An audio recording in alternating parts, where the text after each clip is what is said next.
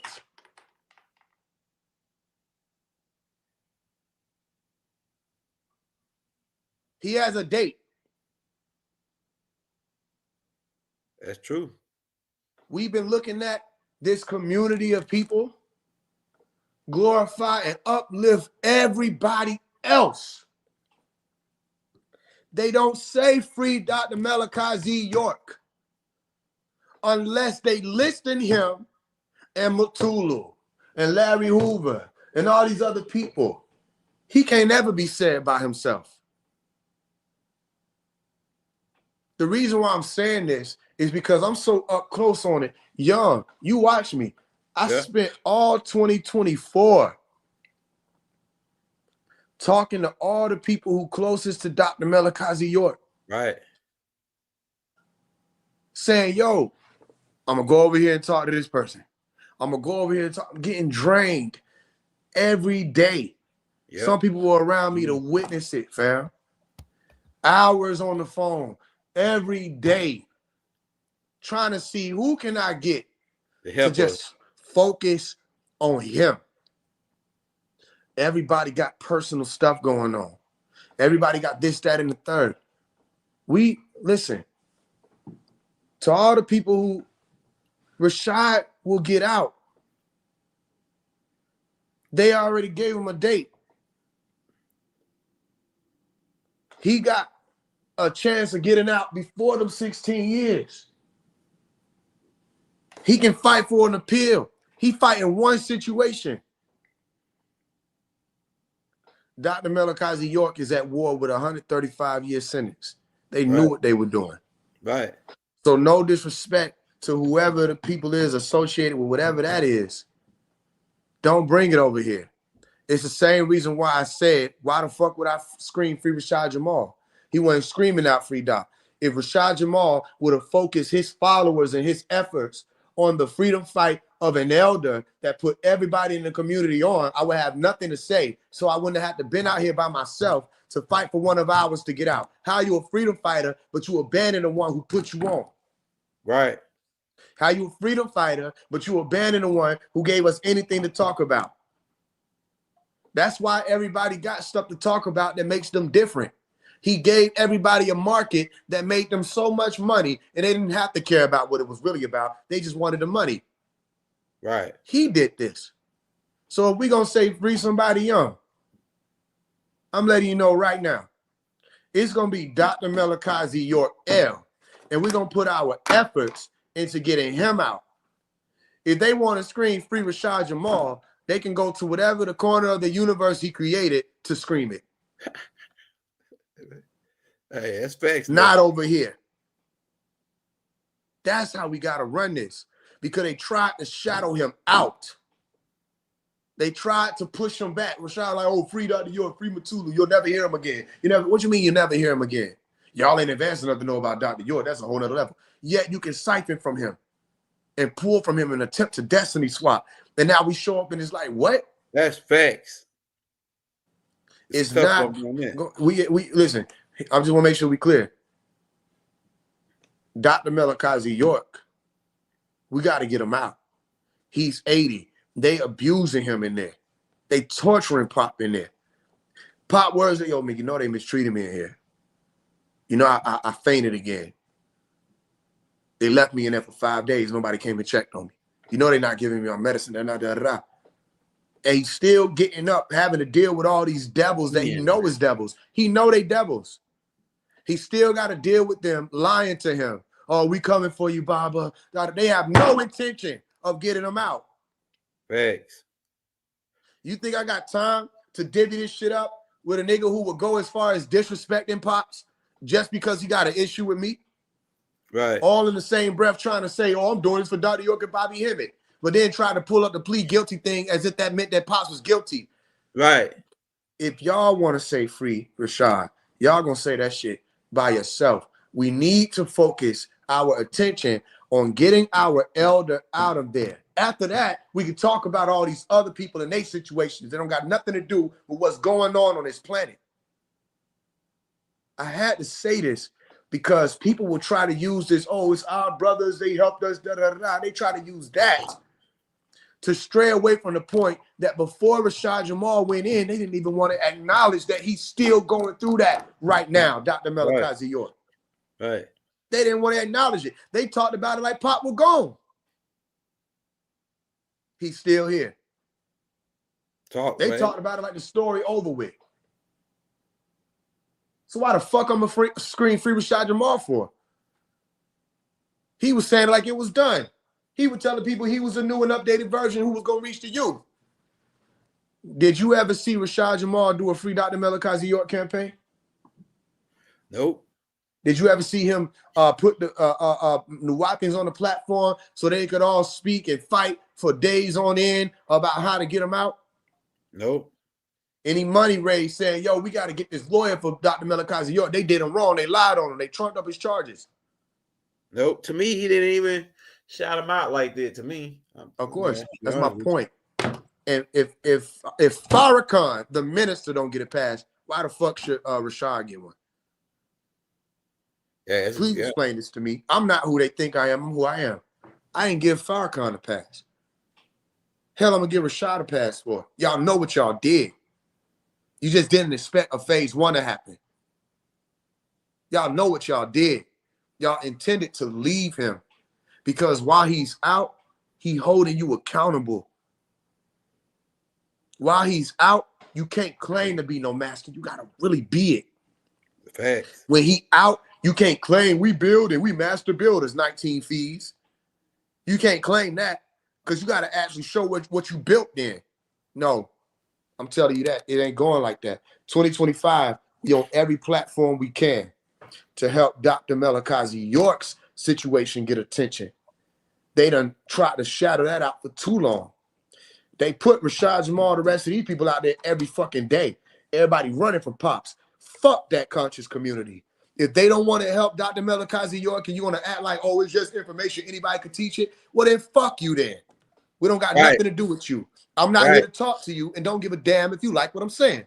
We are here to get the message y'all tried to ignore since I was 3 years old out, and we dealt with this our whole life. The last thing I'm gonna allow to happen is y'all try to group him in with Rashad Jamal or Young Pharaoh or any of these facades.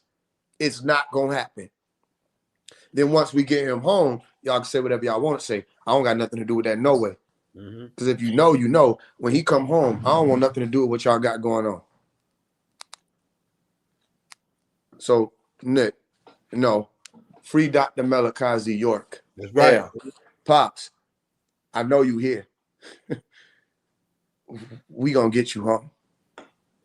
I don't know what they was doing. I don't know what the fuck they got going on. You know more than I know. You coming home. And all these other people, they got their situations. They know why. If nobody don't understand why it happened how it did in y'all country's community when they came for all these false messiahs, watch the Book of Clarence. Hey man, if you made I'm gonna tell you, man, like a lot of people y'all that made a lot of stupid, you made a comment where you was shooting shots. When I go back and replay it live, if I see you shot a shot, I'm gonna block you. So good look. If you made, I'll let you. I'll let all. I saw who was making the comments. Just go ahead, make your comments, and you can go ahead and unsubscribe because I'm gonna block your ass as soon as the show. Yeah, we got, bro. You understand that we have a responsibility, and we're running out of time. Yeah, we have a response. I've heard you on the phone, your elder, and I'm gonna say this in front of everybody. You were willing to go to the extent of getting a lawyer for Pops. You like, yo, Faise, man, I don't know what they got going on. Man, I'm ready to get fucked. We got played so many, and the people that played us was like the people that supposed to be like, you know, like right with Doc, and we trust them, get them the money, and then all of a sudden now we doing something else with the money. We weren't even worried about Doc. That's what I'm saying. We running out of time, fam. That's why I'm here. I'm telling you. You feel what I'm saying? We got to get this right. Pop saying, I don't think they overstand. I'm 80. I don't think they overstand. We don't got the time we think we got. He doing everything in his power to hold on.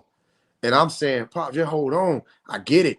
I overstand. They didn't want you out. Doc's still in there, and we got everything to prove that he's innocent. And like, who can we go to say, hey man, don't you see all this shit we got? Like all these motherfuckers, we got the affidavit, we got everything we need to get him out. What's the holdup? That's what I'm trying to figure. So to me, the holdup is his own big people. And when I say his own people, I'm talking about like real close. Because soon you get close enough to help them, they coming. Yeah. And I'm telling you what they do. They come and they interview you. They think you stupid, so they don't know that while you talking to them, it's an interview. Yeah. They come and they interview you. They just trying to see how close you are. Right? They want to see if you are a threat to the motion. What is the motion? The money that's been feeding their families. Right. That's why Pop been screaming, stop the money games. You feel what I'm saying? Right. So it's a lot of work that need to be done that don't have nothing to do with these people, bro. We got to get them home. We have to let people know what's happening. This is an 80-year-old elder. You get the reason why I'm expressing that, like, where the fuck we get off? If we as a people gonna claim this, that, and the third, we fight for freedom, we care about the people, and you're going to acknowledge that this being is on another level, which didn't make sense. We have to deal with it truthfully. Rashard Jamal said people weren't ready to reach the level that Dr. Malachi York is on, and that he's on another level, and then said, I never read a Dr. Malachi York book. I got him in 4K. He said, I never read a Dr. Malachi York book, never heard a Dr. York lecture. But then at the same time, trying to tell people they're not ready to find out what he's talking about. How you gonna tell people they're not ready to find? And you said you ain't never read one, and you ain't never. That's a lie. Hold on, no. You said Rashard Jamal said he never read Dr. York books. He said he never read a Dr. York book. He might have not, and he might have not had Faise. I'm gonna tell you. Look, man, and you people can get mad all you want, and I don't give a fuck what nobody say after I say this. Rashard Jamal is a student of the young elder. Bottom line, that's it. That's why he probably never read he ain't reading no book because he been listening to all my tapes. Let me tell you, that's cap. From Doc. So when he quote me, he quoting Doc. It's cap. And it's not cap that he's a student of you. It's cap that he ain't read a book. Yeah. Because he was taking acronyms that came straight out of the Holy Tablet. Like peace is Dr. Malachi York acronym.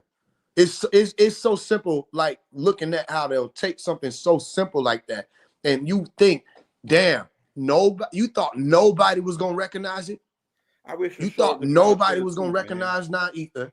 You thought nobody was gonna recognize the elder science. You thought nobody was going to recognize these things and say, my point ain't even about the copying. My point is that you would go as far as saying you never read a Dr. Malachi York book and you never read a lecture, but then you can say that people ain't on that level. They ain't able to get that information.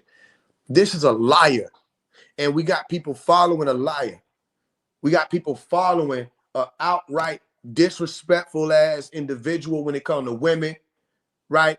Things that you can behold in real time of how he deal with the elder women, cussing them out, calling them bitches because you get in your feelings. Like, this ain't, we don't want nothing to do with that. We're not won over by no image of no Messiah or whatever the fuck they got going on over there with everybody trying to play the same types of roles. We're not won over by that. You ain't never beheld Dr. Malachi York doing any of these things.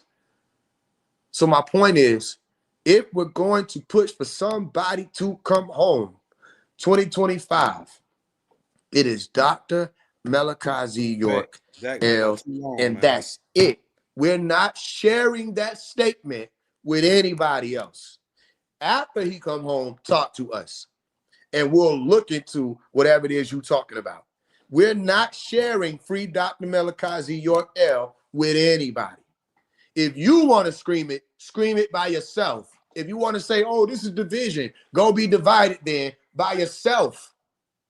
Because nobody cared about us. Right. Nobody said, y'all trying to divide and keep Dr. Malachi York out the thing. They throw little whole parties and vegan gatherings, and they, oh, we want to talk to all the trailblazers. Shout out to all the trailblazers. Dr. Africa, Dr. Ben, Francis Cress Wilson, goddamn. You know what I'm saying? Everybody. And I'm waiting. They're going to say Dr. York. Eventually, they're going to say Malachi York. Eventually, and they'll go through all of them. It's like you have to remember in the back of your mind that you are intentionally overlooking the most important one. It does not make sense to me. So, I don't have shit to do with no Free Rashad Jamal movement. That's they shit.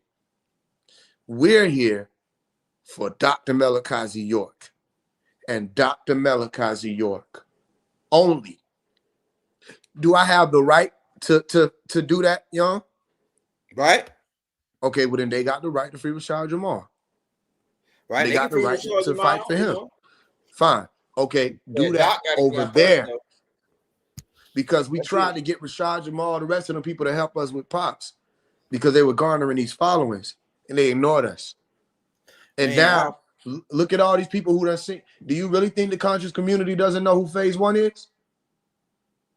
They know. How many people you think that came out to help us? How many leaders you think got in touch with me, said, we see what's going on with Dr. Malachi York. We want to help. That's one of our brothers. Now, people scared of it, man. They scared. They scared of Doc. Some reason. Everybody's like they don't want to. They want to just forget about him. They don't want to even. It's like, you know, they just want to forget about him, and then but still use his shit, and then like, oh yeah, that's like not like, but that like for Rashard Jamal to say that, oh yeah, Dr. Malachi York too heavy, but then still talk all of his shit. That sound like that sound like some snaky shit though, you know. Well, that's like what I'm saying. We're dealing with snakes, and I really do.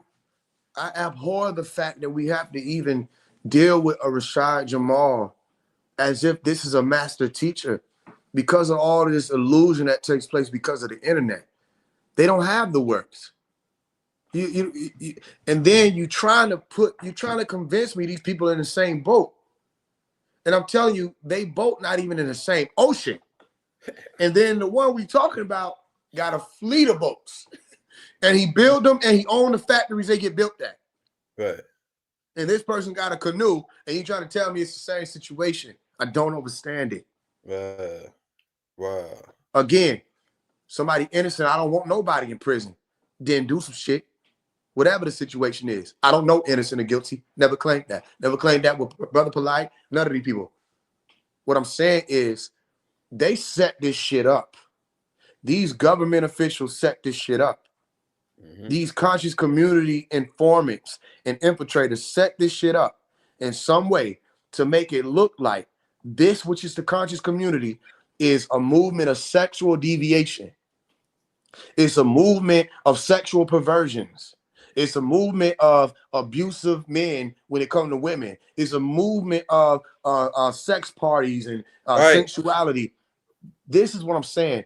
It seems as if that was done on purpose, so that every time they come for somebody like Brother Polite, they can try to deflect to Dr. York. Or as soon as they hit Rashad Jamal, they can try to deflect to Dr. York. Or as soon as they hit this Dr. York. It seemed like they needed something every fucking 2-3 years to try to convince the world that Dr. Malachi York is guilty. You got people like Chuck, he spent years, 20 years, trying to say that somebody deserved to be in prison that's already locked up. That's already locked up. You got these people out here, been out here decades, over 2 decades, bringing up Dr. Malachi York's name to tear him down. And don't none of y'all step up. None of y'all step up. Y'all don't confront Captain Tazariak. He went on the 85 South show and straight tore Dr. Malachi York's name. He had every opportunity to use that platform to just push the Hebrew Israelite way of life. If this is that God-given way of life that's supposed to help people with all these laws, statutes, and commandments, then why would you use a platform like 85 South Show and waste it to tear down Dr. Malachi York? Who lifted so many people. This guy, man, people... You see what I'm saying, young? Yeah. So, come on now. And nobody came out to say, no, that's not right. Stop tearing down Dr. Malachi York. That's one of our leaders. Yeah, y'all spewing division. Notice, we're only spewing division when we're bringing up Dr. Malachi York. Notice, everybody's a master when we're bringing up Dr. Malachi York. Notice, it's all the same information when we're bringing up Dr. Malachi York. But bring up the most honorable Elijah Muhammad, ain't nobody going to challenge you. Bring up Marcus Garvey, they'll just let you talk about him by himself. Bring up Malcolm X, he can stand alone. Say Dr. Malachi York if you want to. They gonna say, if we're gonna say free Dr. York, say free Batulu, say free this person, say free that person, say free. Imagine if the bros had to go through that every time they said free the overseer, free Larry Hoover. Yeah. You ever seen somebody do that? When Rod Hayes come on here and say free Larry Hoover, do a million of people come in and say, if you're gonna say free Larry Hoover, say free Rashad, free this person, free that person. They don't do that. I don't think it's a lot of people out here that ain't gonna feel like we feel about Doc. You know what I'm saying? They just want, a lot of people want touch like we was touched by Doc. Yeah. Doc, and I don't need them to be. I don't need you to be touched. I just need you to deal with the truth. Yeah, it's the truth. You don't have to have sentimental value to you. Yeah. Just deal with it truthfully. That's right. It got sentimental value to me, though. It got sentimental value. It's got sentimental value to me. So. And that's fine. See, just because it got sentimental value don't mean that somebody gonna get off their ass and do something about it. Yeah, that's right. I don't need it to have sentimental value. I need you to just deal with the truth. The truth is, can we help him? Yes. Yeah. The truth is, can we make it known his situation? Yes. The truth is, can we do it the right way without trying to lead some revolution against the government? Yes. Right. So that's all. And we was headed that way, but we found out that some black devils, the people who, we ain't gonna call on names, but motherfuckers right there on them, and they the guys that's blocking it the whole goddamn time. We get right up. You know me, I'll say the names. I just don't feel like that's what we need to be. I'll say their names though. Motherfuckers, because I done talked to everybody. We know who the bad. I don't understand. And he's saying the names. And the message he sent out, he said, get this to everybody. He know they don't love him. He said he ready to go home. Yeah. I've been saying, hold on, Pop, since 2023. Since August 2023, when I got that vision, I said, Pop, hold on. That's why I started saying, come home. Mm-hmm. That's why I started saying everybody got to come home, to associate that coming home with everybody. I said, Pop, man, hold on. You done told us hold on to the rope for over 50 years. Right. Look, I wouldn't be who I am if he didn't do what he did. I'm telling you. None of us who got these seats would be who we are if he didn't do what he did. What the fuck is wrong with us? Why would we even let time pass like that? That's so dumb to me. And I'm saying us just to stand on the humble side of it, to be like, yo, we got to work together, literally. What's wrong with them? They stood there and watched for 22 years all of the Nubians go through the trials and tribulations that they went through. Y'all watched them people raid our land. You saw it on the news. I know you saw it on the news because I was 3 years old and I saw the episode air. Y'all watched these people take our land. You know we had land. Y'all been talking about getting land for 22 years. We ain't seen nothing like Tama Ray for 20 years. Damn near 20 years. Facts. Since Tama Ray was destroyed in 2005. Y'all watched these things happen. Nobody came out to help us. So now we grew up, we watching y'all TikTok your life away, Instagram your life away, Peace Reflection your life away. And you got the one who gave all of y'all away sitting in prison. And we've been begging y'all to help. Somebody, you see how big my platform got. And no matter how big my platform got, who did I censor? Dr. Malachi Z. York. Right. We got people who supposed to be working to help us, like LifeWave, helping to push negative narratives about the only one who was out here loud about Pops. Oh, Faise One is an industry plant. He's trying to shut down the conscious community. Why would you do that? You know it ain't true. I don't give it. A lot of them cats, man, like I ain't, we ain't gonna get to it, but to me, when I said and figured out about them cats, a lot of them don't even support Doc. Like they just, it's just that fact that it's like they don't support from Doc like when LifeWave got shot, I reached out to him. I didn't like hearing that. Yeah, I heard about that way after the fact. I heard about it that way after. I was like, damn, LifeWave got shot. I had found out. Yeah, I didn't like hearing that. I reached out to him, make sure he was okay. Then he started talking about doing business with me. That's when I stopped talking to him. I don't want to be business. Like, who the hell want to shoot LifeWave? That brother, I don't know. Bad brother like that, I don't know. I just either way it goes, no matter what our thing was, that wasn't no news I wanted. Yeah. Even with all of the defamation, the slander, all of that, I didn't want nothing like that. So I reached out to him. It's proof of that. I'm like, yo, man, I'm glad you made it out. All the business stuff I don't got nothing to do with. He know why. Because that don't have nothing to do with what we doing. And people ain't gonna make the moves to help Pop. Now I can say this for what I know. Is LifeWave was attempting to get in touch with certain people like Fatima, the rest of the people, to send money. I know that, or at least is what they were telling me. So I can say he was at least attempting to put money somewhere to help Pop. So I can't say he would have never used money to do anything. It was just the ether that was around it that wasn't going to work. The point is, though, these people step forth to help push narratives to try to tear what I'm doing down. And I don't understand why they would do that when they see how many people we got here able to activate again. Right. We finally got them, y'all. Like we've been fighting for this our whole life. Where, I'm in touch with the. Go ahead. No. I'm just saying. I've been working hard to just make sure Doc name stay like right there. Like ain't nobody. Yeah. You ain't gonna forget about Dr. York. Ain't nobody gonna forget about that. You know what I'm saying? Yeah, I remember. I think the first time I saw your page was when I was seeing you were reposting Dr. Malachi Z. York's teachings and stuff like that. Man, so Doc is the man. Oh, Doc is the man. They only gave. So why we leave him in there then, y'all? That's what I'm saying, man. Look, I done rigged my brain so hard trying to figure out why can we get Doc out. I done went through all the corners. I done went to people, the children that said they were right there. I'm in contact with them. I'm in this. You go get in touch with them. Then you find out, oh well, I'm just doing my own thing. You know? Look, somebody said we're gonna have to come on here and do another one. Somebody said they wonder why he pled guilty. That's what I'm saying. All right. These people that watch my this is why I don't fuck with people like Rashard Jamal, right?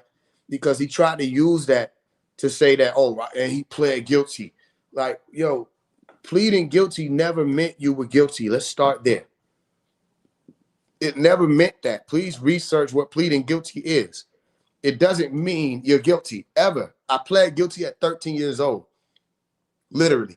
And the judge was explaining to me as I went into that plea that he said, basically, to make sure I understood it, basically you're saying you don't want to take this to trial because they're telling you they could railroad you in a way, or you don't feel like you'll win it. So you're copping out by taking a guilty plea.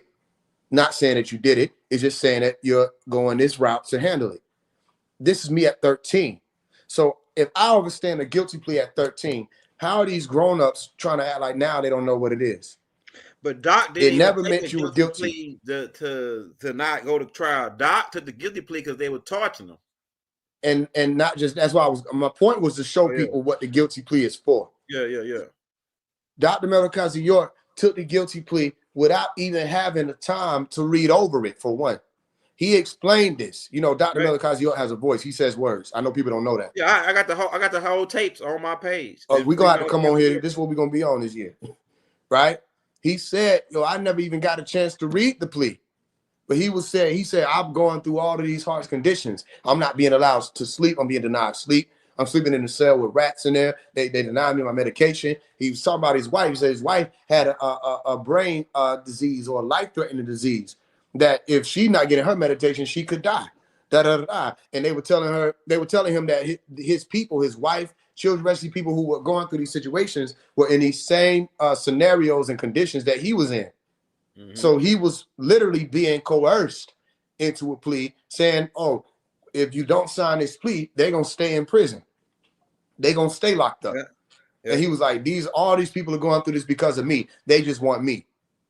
So he said that's when he moved forward with the plea. What people don't know is, for one, that plea was withdrawn. He withdrew the plea. Right. What a lot of people also, because they say he pled guilty. Does that plea still stand? This is how you know Rashad Jamal full of shit. If he pled guilty and that plea still stands, why was he given 135 years? Right. Yo, Young, when you plead guilty, do you get more time or less? Less. Okay.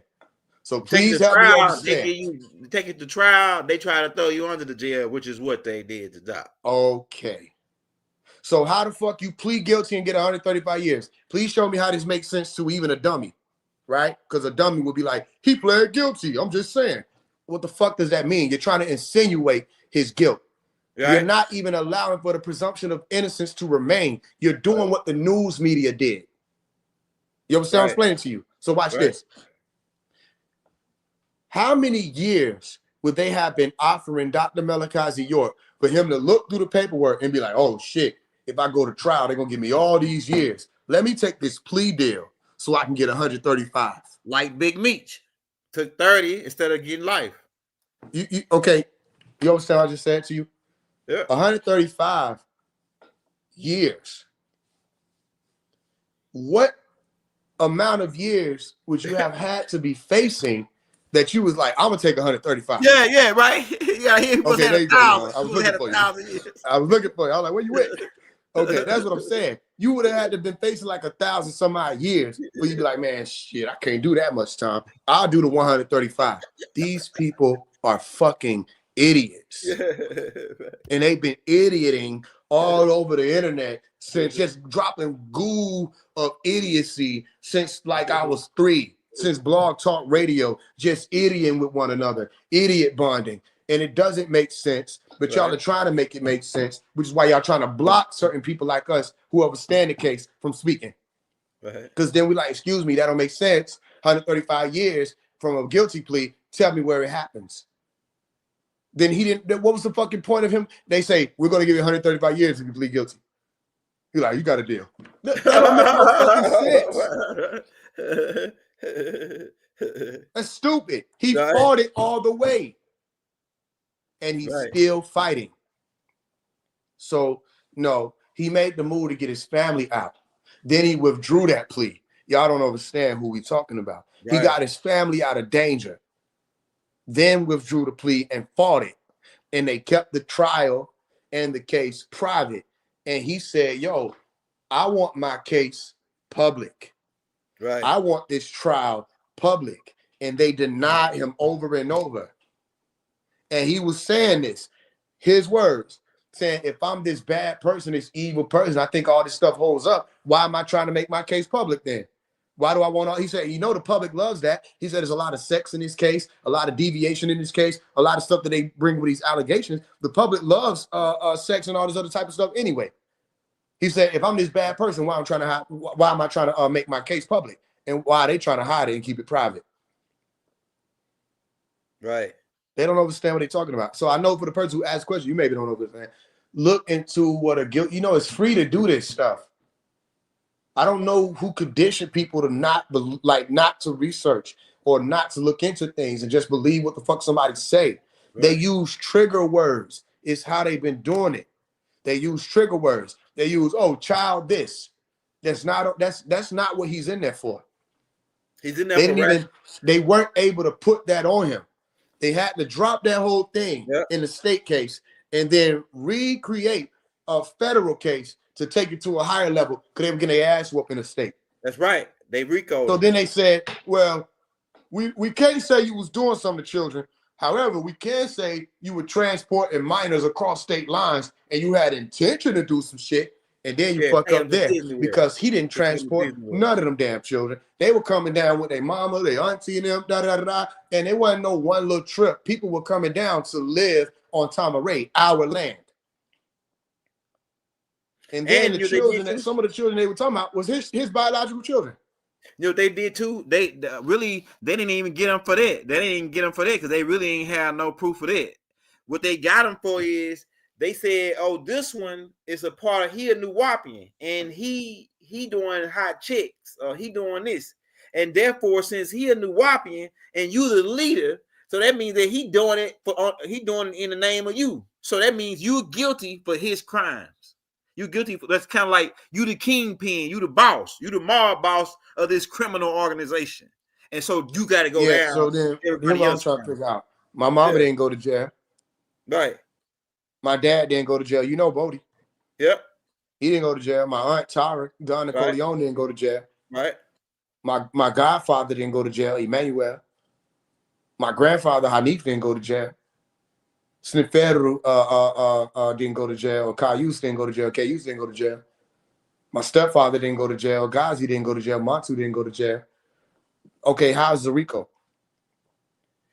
When they came and swept the YSL niggas up there, they took all the YSL niggas to jail. That's a RICO. Right. And then you deal with it to see who stay, who go. Right. So RICO, how the fuck is just Pop locked up then? That's what I'm saying. Now that day, you got a good point there. Well, how could they RICO him? Where's the co-defendants? Where's the co-defendants? Exactly. And how's the co-defendants just 2-3 people then, if it was? Yeah. You know how big the Nubian nation is? That's what I'm saying. All those people. Okay. Damian Pryor. This is you trying to. It doesn't make sense. That's why they had this RICO shit that they doing. They started with Pops in Georgia. Right. They had to create this shit. They created all of these different loopholes to be able to take people down using him. And he said, if y'all don't help me, what y'all gonna do is y'all gonna just make it easier for them to use this same thing to take down other black leaders. That's what he said decades ago. Yeah. They didn't help him. Now what they've been doing? Using this same shit. Yeah, you finna see it though. But this is the thing. What I like about what's happening now is a lot of shit that Doc said. Now it's happening now. Like a lot of the stuff that's it's starting to happen fast too. Like boom, here go one day, boom, next day here go another thing. I'm starting to, and I'm being able to spot this shit. So it's like, man, Doc said about the great balls of fire, and there they go. There they go. Yeah, he was just talking about that. He was saying, huh? Go ahead. That means if he said that, the next thing is okay. After they like I got it all in my head, but I'm putting it together. But this is what I think, man. That like I said, if they don't let Doc out, it's gonna be a whole bunch of problems, man. I'm talking about like as far as natural disasters, and it's already earthquakes happening now. It's volcanoes erupting now. It's the ground shaking. I mean, it's a whole bunch of stuff going on right now. Like if people ain't paying attention, if you're paying attention, it's a lot of shit happening right now. That revelation.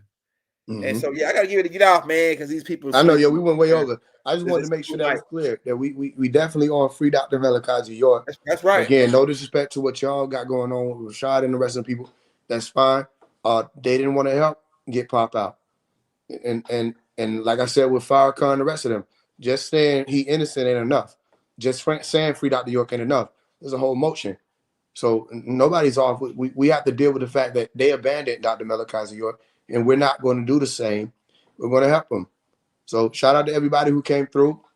Shout out to all y'all people, no matter who you are, where you coming from, or how you got here. If you got here, you're here for a reason. And free Dr. Malachi Z. York. 2025, he coming home. Hey, free Malachi. Hey, 5,600. We got 5,600 people on. Everybody hit that like, man.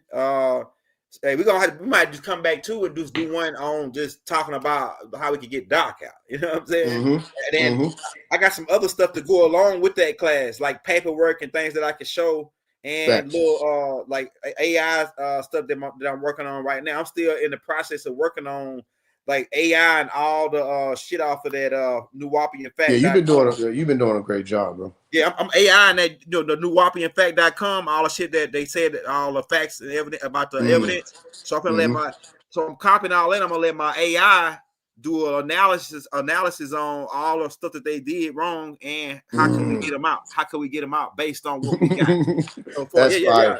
That's so fire. my AI gonna tell me, the AI gonna give me a analysis on all the stuff that I'm gonna put into it on a route and give us at least one route. Route, where we could get him out, and we got a route.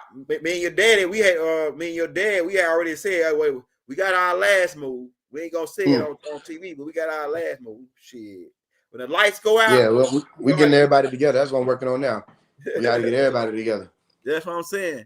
Hey, all right, Faise, we gonna get out of here, man. Hey, y'all, thank y'all for tuning in, man. Hey, we send love and harmony throughout the boundless universe to all, and we gonna win this war. You know why? Because we can dance and they can't. Why do? Why do?